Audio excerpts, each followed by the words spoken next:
A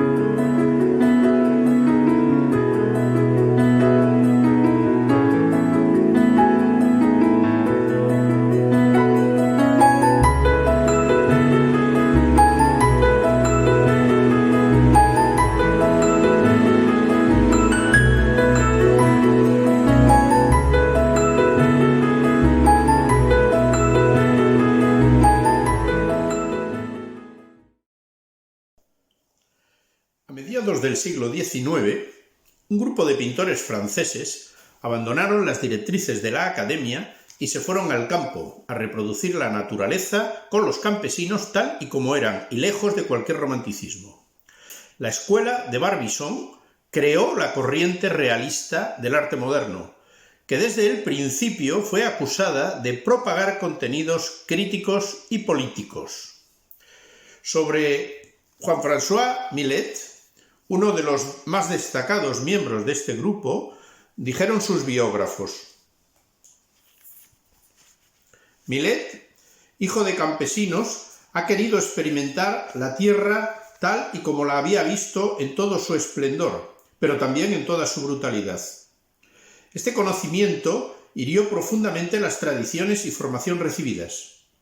El público, que estaba habituado a los campesinos de opereta, que se habían pintado hasta entonces, se sorprendió y desconcertó al ver a los trabajadores con rostros bronceados, manos callosas, ropas terrosas, gastadas por el trabajo incesante para arrancar a la gran madrastra, la tierra, el pan de cada día. Pero en uno de sus cuadros se encontró lo bello, lo sublime y lo siniestro. La historia de El Ángelus se inicia en los años 40 del siglo XIX con el coleccionista americano Thomas Cole Appleton. Durante su viaje de bodas por Europa, visitó París, donde acudió a clases de dibujo y pintura, dado su interés por el arte y el mundo artístico de la ciudad. Entre sus conocidos de esta época se encuentra el pintor Constant Troyon, con quien se inició en el realismo, mediante la pintura paisajista y campesina. Allí tuvo noticias del grupo de artistas independientes que se estaba formando en el pueblo de Barbizon.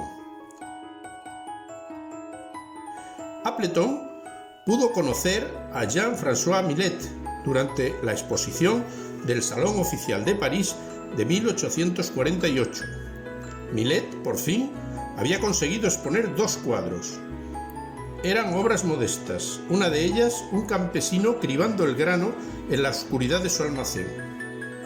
De aquel contacto surgió un encargo al artista que le prometió al huésped americano hacerle una pintura de campesinos, la que luego sería El Ángelus, aunque Appleton nunca la llegó a abonar ni a recoger.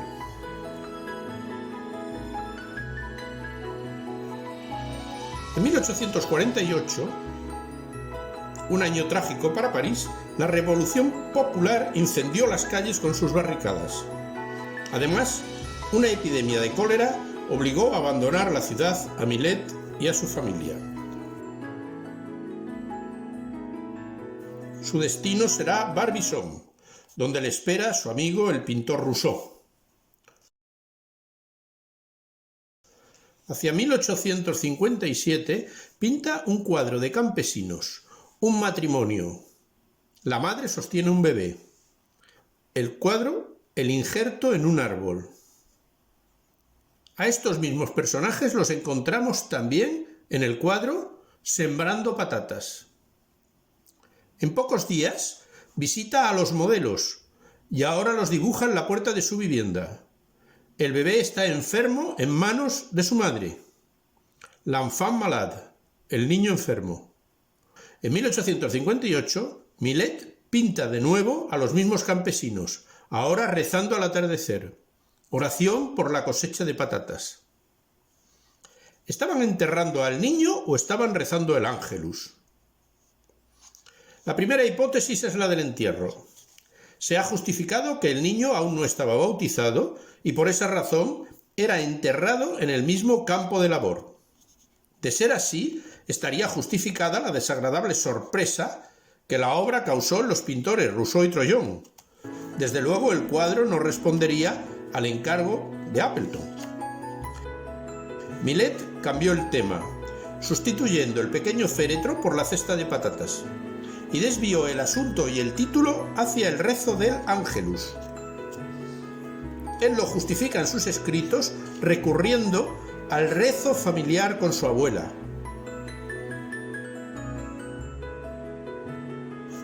Segunda hipótesis. El cuadro es realmente una pintura sobre el rezo del Ángelus, lo que nos lleva a una valoración religiosa de la vida campesina. Pero Millet era una persona agnóstica, afín al socialismo utópico de la secta de Saint-Simon. Esta ideología posrevolucionaria se puso de moda en Francia en los años 20 del siglo XIX, idealizando el beneficio que la industrialización traería a la sociedad y convirtiendo a los campesinos en productores materiales en lugar de esclavos de la tierra. Esta contradicción entre su prosocialismo y la religiosidad del cuadro ha inspirado la teoría de que el cuadro es una crítica social al poder de la Iglesia por su influencia en la vida campesina, tema que trató también Buñuel en la película Viridiana. El Ángelus.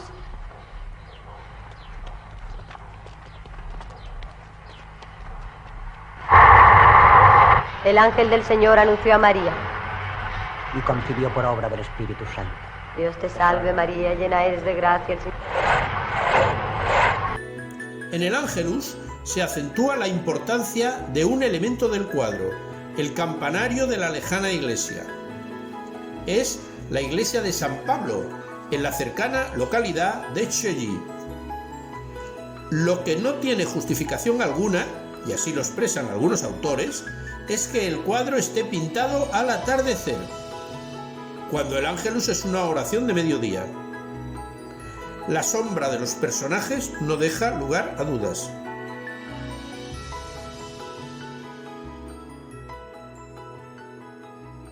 Millet ocultó el cuadro casi una década hasta que por fin, junto con una numerosa colección de sus obras, triunfó en el Salón de Bellas Artes de la Exposición Universal de las Artes y la Industria de París, en 1867.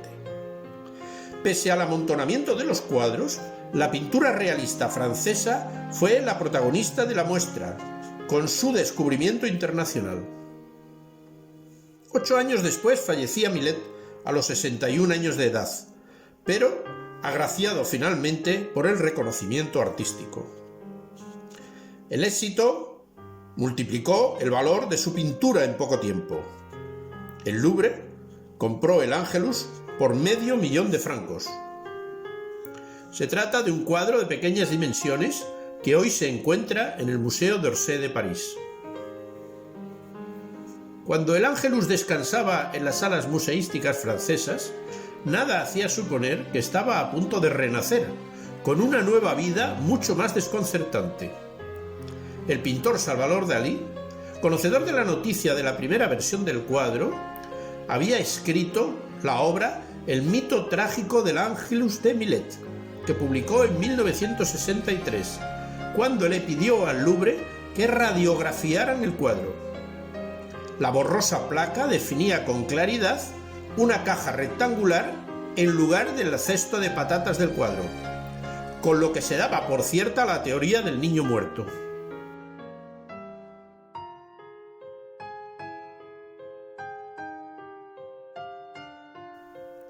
A partir de entonces, Millet y Dalí empezaron a compartir el protagonismo artístico y paranoico crítico de la pintura.